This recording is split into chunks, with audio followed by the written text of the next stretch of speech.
Hello guys, welcome to one more mini vlog. బయట బాగా వర్షం పడుతుందని ఏదైనా స్విగ్గీలో ఆర్డర్ పెట్టుకుందామని చూస్తే స్విగ్గీ వాడేమో sorry all delivery partners are busy అంది. సరే ఇదంతా కాదు, నేనే రంగంలో దిగుదాం అనుకొని నేనే కుకింగ్ స్టార్ట్ చేశాను అనమాట.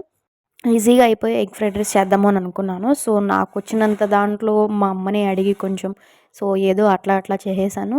ఫైనల్గా అయితే బాగానే వచ్చింది. కొంచెం రెడీ చేస్తున్నాను. దాంట్లో ఉప్పు, కారం, పసుపు, అల్లం పేస్ట్ అన్నీ వేసి బాగా మిక్స్ చేసేసుకొని కొంచెం సేపు అట్లా స్టవ్ మీద ఉంచేసేసిన తర్వాత ఇక మనం రైస్ వేసుకొని దాన్ని మిక్స్ చేసేసుకోవాలి. ఇక రైస్ వేసుకున్న తర్వాత మీ ఇష్టం, దాంట్లో ఏ ఫ్లేవర్స్ అన్నా యూస్ చేసుకోవచ్చు. నేనైతే vanilla, soya sauce, chilli sauce అవన్నీ యాడ్ చేసుకుంటున్నాను. అబ్బాయి ఎంత మంచి స్మెల్ వచ్చేస్తుంది. సో అదనమాట, ఫైనల్గా నేను రెడీ చేసుకున్నది అయితే అయిపోయింది. అండ్ అట్లాగే దానికి నిమ్మకాయ యాడ్ చేస్తే బాగుండిద్దని చూస్తే మా మమ్మీ చూసారు కదా ఏం జరిగిందో, అదనమాట వేసుకునివ్వలేదు. సో ఇది నేను ఈజీగా ప్రిపేర్ చేసిన ఫ్రైడ్ రైస్ అనమాట. చాలా బాగా ఎంజాయ్ చేస్తూ తిన్నాను. Bye bye, see you in the next.